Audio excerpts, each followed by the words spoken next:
Hi folks, Sage here with Hippie from the 49th. For over a century, the story of Canada and the US has been one of unbreakable friendship. The world's largest undefended border and a deeply integrated economic partnership. We've been allies in war, partners in trade, and neighbors in peace. But that chapter of history seems to be closing. You can see my dog running around back there. Today, a new narrative is emerging. One where economic threats, political pressure, and a rhetoric of us versus them. This has cast a shadow over our alliance. Is it possible for two nations so intertwined to suddenly become adversaries? Let's do a deep dive into the man known as Canada's #1 enemy. I started working on this in early September, but there is a lot of information to sift through, and trying to figure out what is fake and what isn't took a while. So this is part 1. Donald J. Trump was born in New York City in 1946, but his roots were not American. In order to understand someone, you need to learn something about them. This will take a bit, but by the end of part 2, you will understand the threat. His parental grandparents immigrated from Germany at the turn of the century. His grandfather left when mandatory military service was about to begin. He came to the US to avoid it. After arriving, he worked as a barber and eventually invested in hotels and restaurants during the gold rush era. Some historians note that these establishments were known for hosting gambling and sex work. Not exactly wholesome beginnings. On his mother's side, the story is also immigrant-driven. Mary Ann MacLeod came from a poor island community in Scotland looking for a better life in America. She became a domestic worker before marrying Fred Trump Sr. So from the beginning, Donald Trump is the product of two immigrant families seeking opportunity, despite his later hardline stance on immigration. Donald had 4 siblings. His father, Fred Trump Sr., ran the family real estate business with precision, aggression, and what many critics describe as ruthless tendencies. He was obsessed with wealth, status, and tax avoidance. That obsession shaped the family culture. Mary Trump, Donald's niece and a clinical psychologist, describes Fred Sr. as emotionally distant and controlling. According to her account, he was skilled at making money and avoiding taxes, but unskilled at empathy. She often refers to him as an undiagnosed psychopath, and he suffered from dementia for many years later on in life. Mary has an awesome YouTube channel, and I will put the link in the description below. She has also written a number of books which are really good reads. Donald's childhood reflects that environment. He bullied other children, acted out, and repeatedly crossed boundaries. Eventually, his parents sent him to military academy in hopes of discipline. Instead, it rewarded authoritarian behavior, hierarchy, and dominance, traits that would define his public persona. A housekeeper in the Trump household once quoted his mother to saying, "Donald is a brat," and she was embarrassed by his behavior. Despite underwhelming performance in school, Donald was positioned by his father to inherit the family business. He attended Wharton's undergraduate program, often exaggerated as the best business school, and emerged with a degree in economics. More importantly, he emerged with his father's connections, financing, and a worldview built on aggression, image, and winning at any cost. It has been rumored that his older sister once claimed he paid for his degree. This may explain his lack of understanding when it comes to a topic he claims to have studied. Now, this should give you a good idea of the type of upbringing this man had. In other videos, we covered mental disorders and how those traits relate to Donald's behavior. Donald Trump didn't build his fortune from scratch, he inherited it. His father, Fred Trump Sr., built a massive real estate empire in New York's outer boroughs and received government subsidies to do it. Donald grew up in wealth, privilege, and connections. The myth that he bootstrapped his way to the top is a carefully curated narrative. Even as an adult, Trump relied heavily on his father's financial support, from construction loans to bailout cash when his businesses were failing. According to financial records, Trump received the modern-day equivalent of hundreds of millions of dollars from his father. That's not entrepreneurship, that's inheritance. Despite portraying himself as a tireless businessman, Trump never worked his way up through the ranks. The Trump Organization was inherited, not built. Other than signing orders or barking them, giving directions, photo ops, and negotiations, most of the real work was done by professional departments, architects, accountants, lawyers, and project managers. Trump had big, flashy ideas for towers and luxury suites, but he had no architectural training and relied on experts to execute everything. His primary skill wasn't designing, it was branding and self-promotion and image management. In the late 1970s, the Trump Organization ran into serious trouble. The U.S. Department of Justice sued the company for racial discrimination, accusing them of refusing to rent apartments to Black tenants. It was a defining moment, and it's when Donald Trump met Roy Cohn. Roy Cohn was gay, although not openly. He died in 1986 of AIDS, but Trump denied his friend was gay and claimed he had liver disease. He was a lawyer infamous for his aggressive, combative tactics. He built a reputation during the McCarthy era by destroying people's careers through accusation and intimidation. Trump admired him. Cohn became Trump's mentor and shaped his philosophy. Never admit fault. Attack your critics relentlessly. Deny everything. Delay legal consequences. Portray yourself as the victim. These tactics are visible in Trump's political style to this day. Cohn taught Trump to weaponize the legal system, not to seek justice, but to exhaust opponents.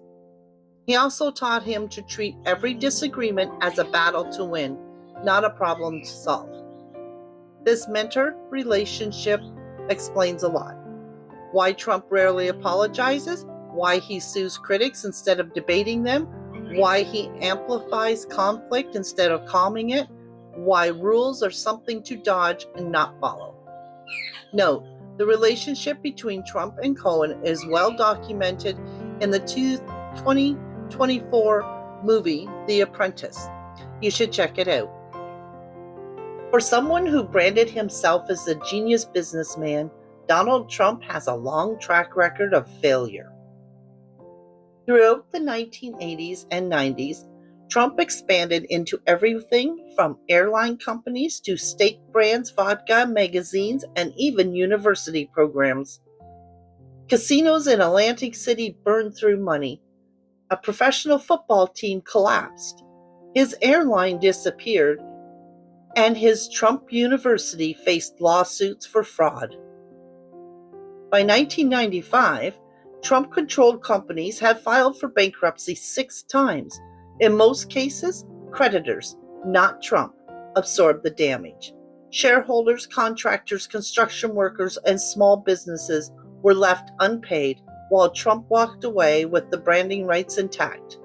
Despite the myth of success, the numbers tell a different story. As his businesses continued to struggle, traditional American banks became reluctant to lend to him. Too much risk, too much debt, and too much drama. Reports and decades of investigative journalism suggest this is when Trump was introduced to new streams of foreign financing.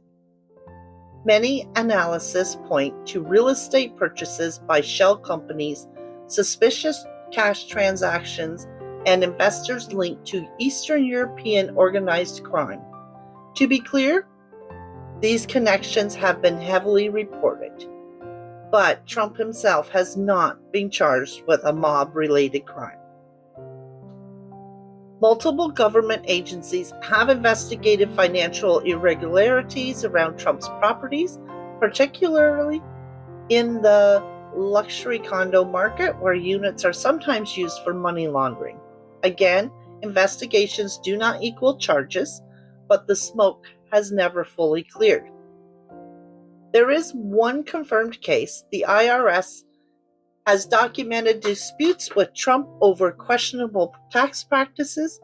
This theme, stretching rules, dodging accountability, repeats throughout his career and into his politics. And then there's his relationship with Canada. Trump has repeatedly lashed out at Canadian trade policies, aluminum and steel exports, and dairy regulations.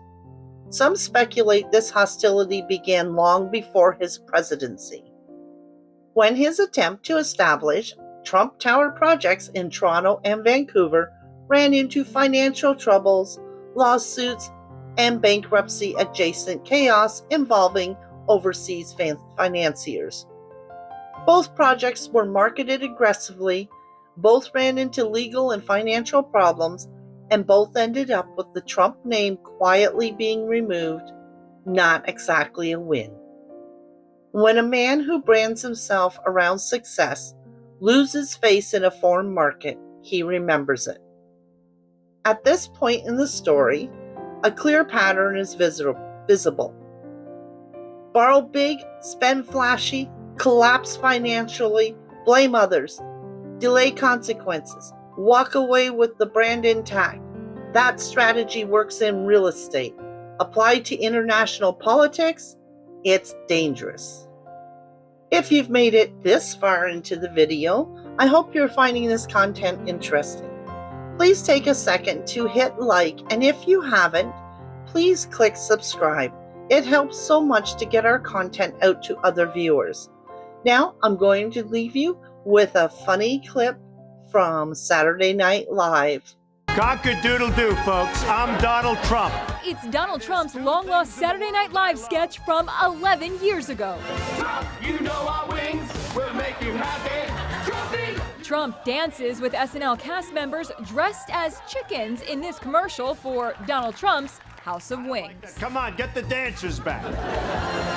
For some reason, the sketch has been deleted from the official DVD, giving rise to all sorts of conspiracy theories. Somebody doesn't want you to see this sketch. Given Donald Trump's long record of business failures, bankruptcies, lawsuits, and financial bailouts, many people ask the same question. How does he keep appearing successful? The answer is simple.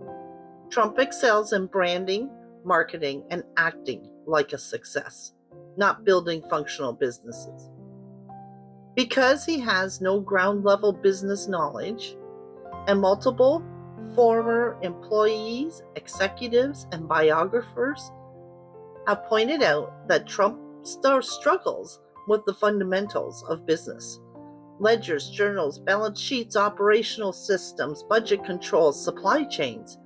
He relies on hired executives to handle all the business details while Trump shines in the spotlight. In his world, perception matters more than performance. Where most CEOs work behind the scenes, Trump turned his name into a luxury label. His empire leveraged licensing fees, brand deals, naming rights, television exposure. But these don't require a successful product. They only require the illusion of one. When a building has Trump on it, he often doesn't own it. He just rents out the name. Trump learned early that most people can't access financial records, but they can see gold plating, marble lobbies, magazine covers, staged press events, and television appearances. He wasn't building businesses. He was building image. His best product has always been Donald Trump. The art of the bluff. In corporate culture, competence matters. In Trump's world, confidence matters. He discovered that if you speak loudly, act boldly, and never admit fault, many people assume you know what you're doing. Critics note that if there were an academic degree in bullshit, Trump would graduate with honors. Why does this matter politically? A self-made expert in perception becomes dangerous in positions where details matter, long-term planning matters, diplomacy matters, truth matters, and accountability matters. Governing is not branding. Foreign policy is not a photo shoot. Managing NATO is not a licensing deal. And Canada should pay attention. When a leader operates on image instead of substance, consequences don't stay inside U.S. borders. Economic pressure spills north. Misinformation spreads across our social platforms. Climate rollbacks affect shared ecosystems. Extremist rhetoric crosses the border. Alliances weaken, including NATO and NORAD, both critical to Canadian security. Trump's strength in branding becomes weakness in leadership. After decades of questionable business ventures, Donald Trump discovered something far more profitable than real estate: television. In 2004, NBC launched The Apprentice, a fake reality show built around Trump's persona as a powerful, decisive businessman.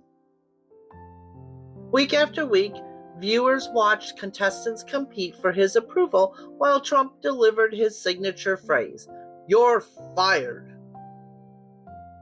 The show didn't just entertain, it manufactured Trump's image. It portrayed him as a business genius, a fearless deal maker, and an authority figure in charge.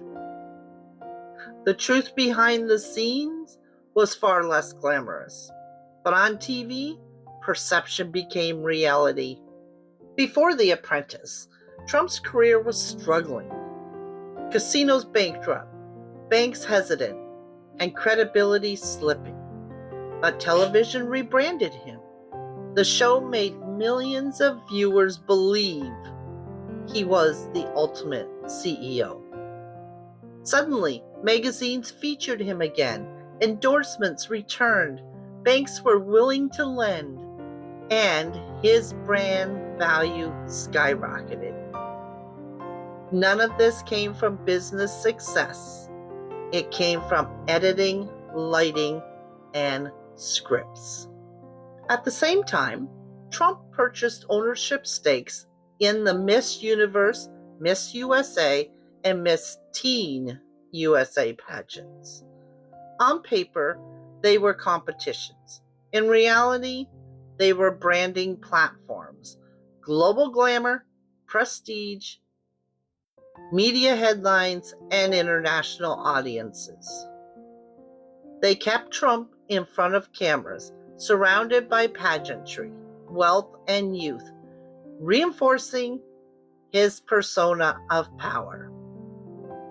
But behind the scenes, the pageants were plagued with allegations of mismanagement, controversies, lawsuits, and disturbing behavior reports from contestants.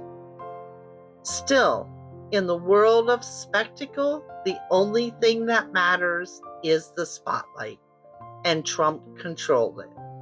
Television taught him something dangerous. Hosting a reality show taught Trump how to play to the camera, how to create villains, how to weaponize drama, how to deliver catchphrases, and how to hold attention. It rewarded conflict, humiliation, oversimplified solutions, and instant gratification. These are terrible leadership traits, but fantastic television traits. And then he took them into politics. Instead of facts, policy, and diplomacy, Trump brought catchphrases, insults, cliffhangers, rivalries, and suspense. He stopped running businesses and started running storylines. That's why rallies feel like episodes. That's why speeches feel like monologues.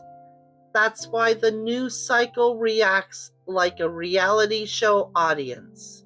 He learned that politics isn't just government, it's ratings. Why should this matter for Canada? Well, when a leader governs like a TV host, issues become props, opponents become villains, facts become optional, and outrage becomes currency. That culture doesn't stop at the border. It spreads through screens, feeds, and comments. His media tactics help fuel polarization, conspiracy movements, anti-government sentiment, and misinformation networks. And Canada is already seeing the effects. Green Acres is the place to be. By the way, Trump has demonstrated his performing chops on shows besides SNL. Here he is in overalls singing the Green Acres theme at the 2005 Emmy Awards. Green Acres, we are there. When examining Donald Trump's life, one recurring theme stands out.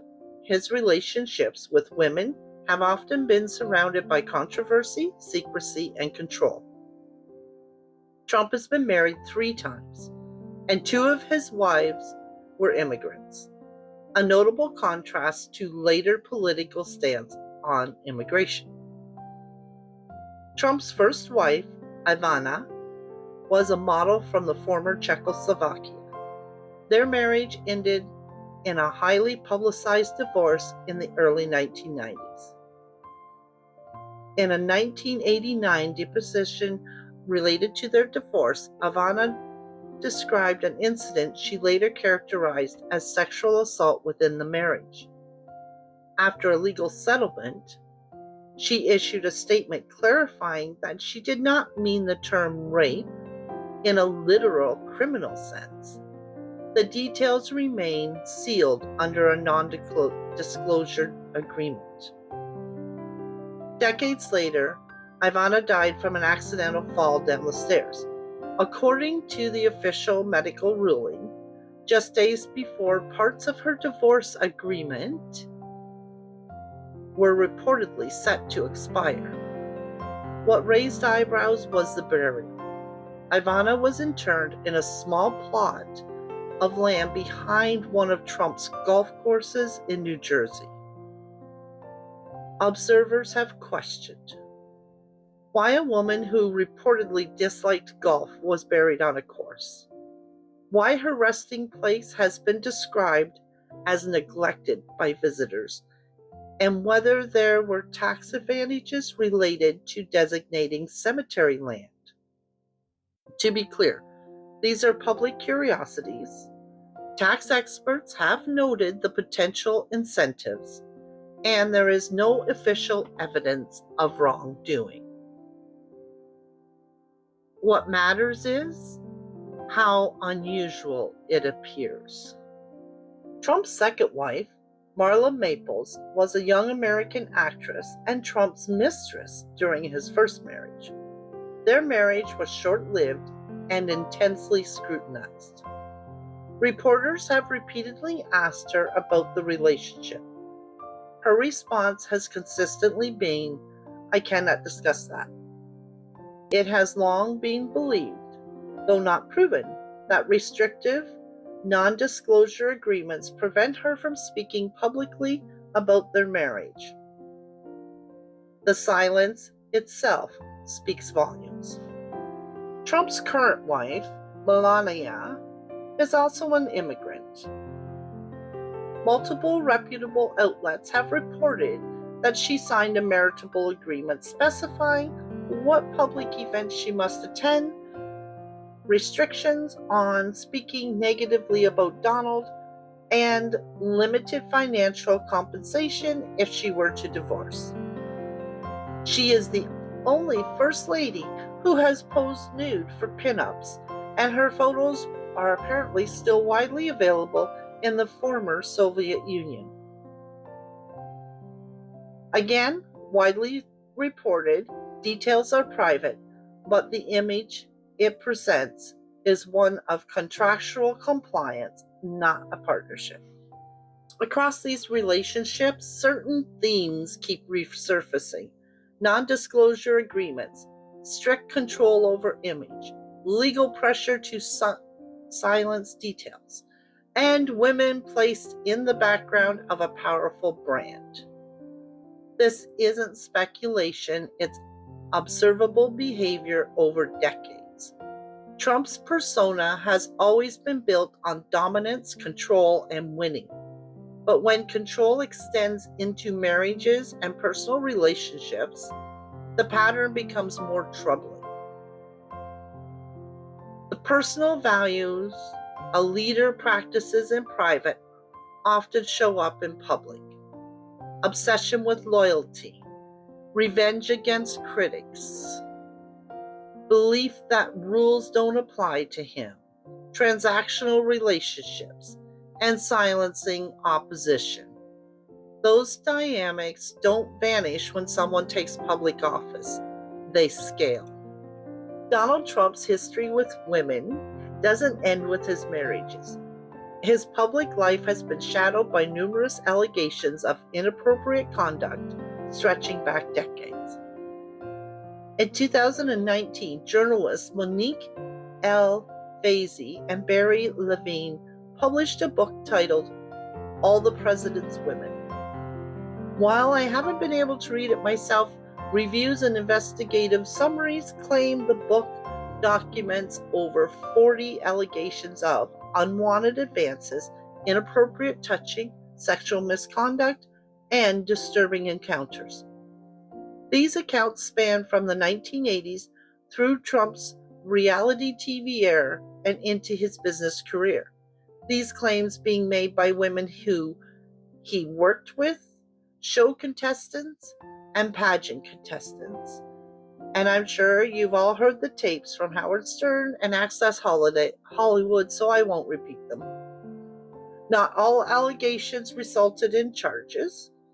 Not all accusers pursued legal action, but the sheer volume creates a troubling pattern. One of the most public legal battles involves writer E. Jean Carroll, who accused Trump of sexually assaulting her in the mid-1990s. Trump denied the allegation. Carroll sued for defamation, not the assault itself, after Trump publicly attacked her character. In 2023, a New York jury found Trump liable for sexual abuse and defamation. He was ordered to pay tens of millions of dollars in damages. This is not a rumor. This is a court ruling.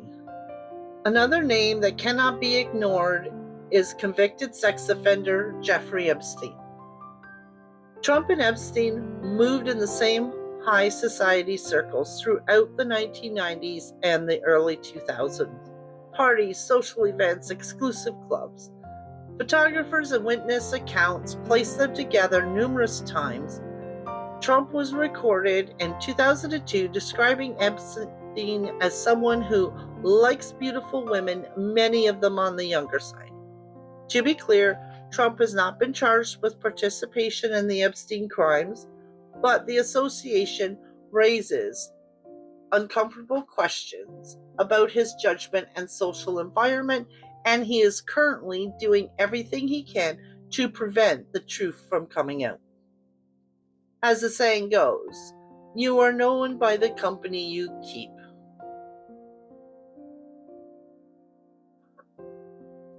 In many instances involving accusations of misconduct, NDAs appear again. Financial settlements, confidentiality clauses, and silence in exchange for closure. This legal strategy doesn't prove guilt, but it does suppress information, which raises another question. If you are not guilty, then why not release the Epstein files? And silence is profitable when your entire brand depends on dominance, control, and image management. Why this matters in leadership. Leaders shape culture. Culture shapes behavior. Behavior spreads across borders. When powerful men face dozens of allegations and repeatedly attack accusers instead of addressing concerns, it sends a message. Intimidation is strategy, accountability is optional, and empathy is weakness. That message doesn't stop at the US border. Trump's approach contributes to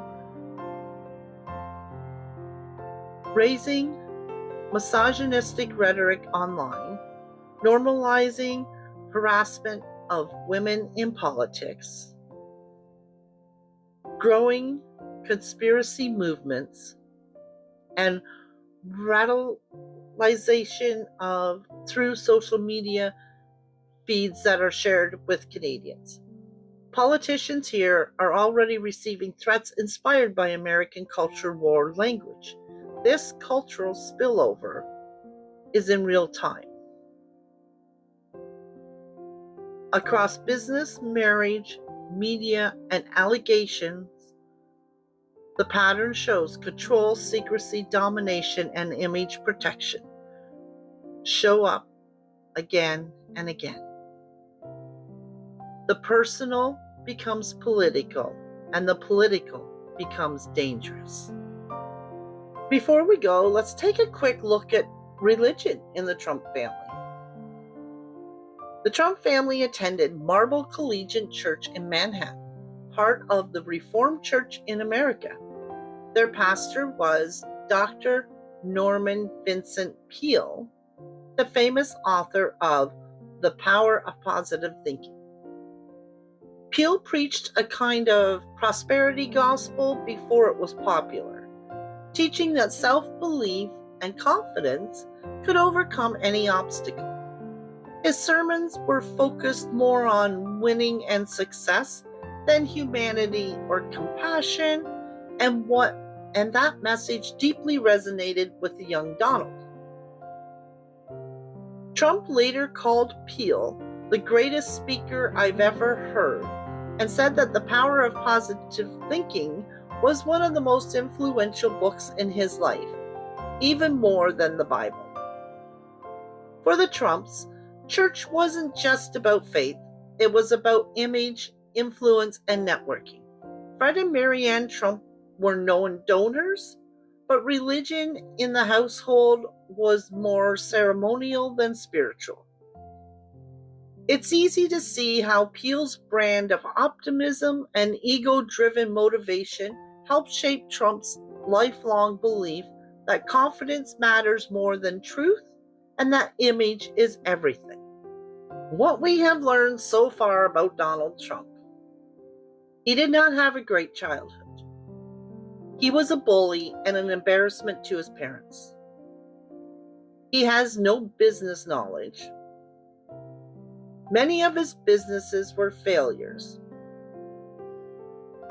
He relied heavily on hired people to take care of all the business details. Many of his business dealings were corrupt. His main focus was on branding the Trump name. He's a racist. He is misogynistic. He is not a devout Christian. And he's not a very good husband. And this concludes part 1 of this series. Now that we know the man behind the threat, next we're going to look at the threat. So stay tuned. Part 2 hopefully will be out very shortly. Thank you for watching, and until next time, stay informed and know who you are dealing with. Peace and love, y'all.